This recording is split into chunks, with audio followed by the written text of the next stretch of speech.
Hello and welcome. Today I want to share a super simple but effective technique for making some journal cards. I'm going to use some beautiful book pages, some of that craft cardstock, and some vellum, a few other things that I'll describe along the way.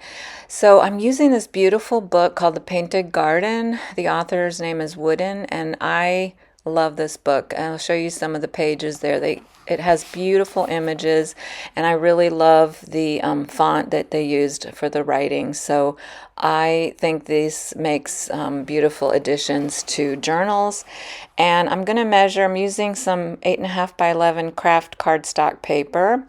You can use any type of paper that you want, but I cut that one into 4 equal pieces because I thought those would make a nice size for journal cards. So I'm going to go through and pick out the images that I think would look nice on the cards. And it's really easy with this book because, like I said, it's stunning. So excuse me, I already, as you can see, cut the pages out of the book, but I cut them, most of them are kind of crooked and the edges don't look nice. So I'm just trimming the edge there, even though what I really continue doing is just gluing those journal cards directly onto the book page and then trimming it. So I didn't really even need to do that. So I'm using my art glitter dries clear glue. Many of you are familiar with it. It doesn't have any glitter in it. It's just the name of the company. I really like using this on paper because it's easy to apply. But I think you can use any kind of glue that you like. And I could have even used a glue stick really on this because later on I do also sew around the edges so that paper isn't going anywhere. You could use a decorative cardstock if you want to. Which would, you didn't, then you wouldn't have to add anything to the back of those cards. It would look nice and pretty with a nice pattern on a cardstock. But with the craft cardstock, I really didn't need to add anything to the back either, but I did, as you'll see. So just go through and pick out some other designs that I want to add to my cards. And again, the book has so many beautiful images that I don't have to go very far to find some pretty images that I like. So I am going to continue doing that. I love those butterflies. Who doesn't love butterflies and florals in a journal? So once I do all of that, I'm going to add the vellum. I'm going to add pieces of vellum as a little pocket because I thought it would look pretty and it wouldn't cover up any of the design really. Now if you use them as pockets, of course you're going to cover up your design, but you can leave them just the way that you'll see when I finish the project too. And another thing I wanted to say is just because I'm using this book, of course you can use any book that you have at home. It can be any type of design, any style, any theme, anything, any book that has some nice images that you want to use in your journal. It's just an easy way to make some really quick cards that I think look beautiful.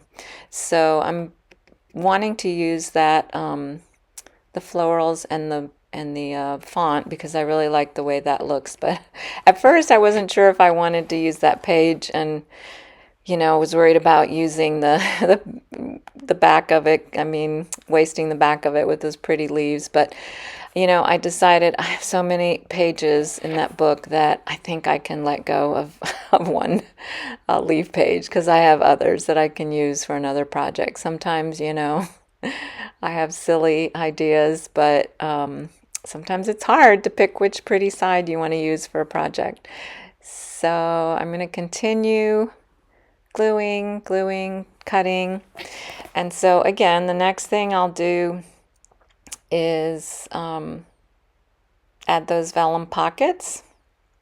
Hopefully I'm going to jump ahead. I think that looks really nice with the flowers.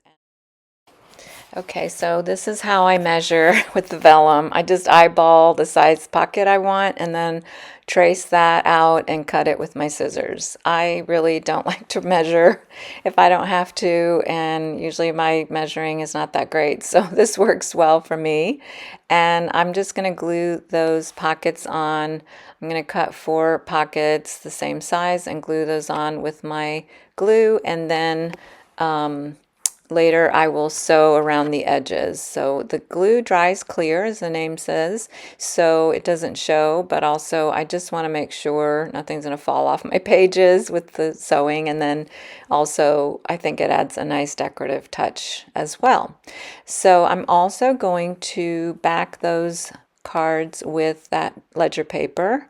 Now you could use, another piece of pattern paper, scrapbook paper, whatever you want to use.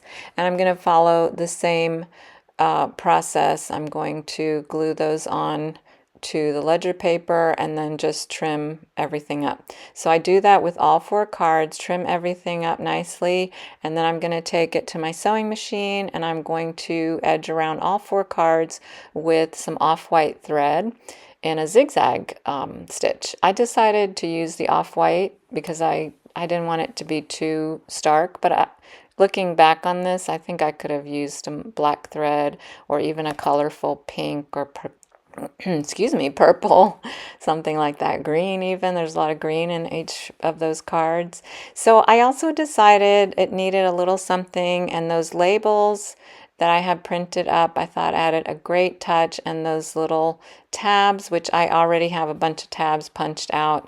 So I love the way these turned out. So simple, so pretty, and I'm just showing you some ways you could use them in your journal.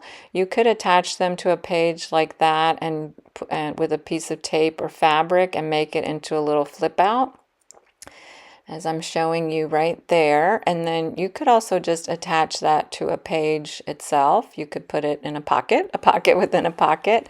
Lots of different ways. You could just paper clip it to a page, which adds a nice easy touch as well. So there are lots of different ways you can accomplish this. That's my super simple project. Thanks for watching, and I'll see you next time.